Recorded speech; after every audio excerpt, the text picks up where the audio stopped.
Okay, this is everything that I had in the cans chopped up, as well as the red bell pepper, the green onions, and the tomato. Has all been chopped up. Now I'm about to add some zesty Italian dressing.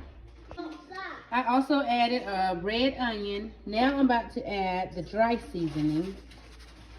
I'm using the whole pack.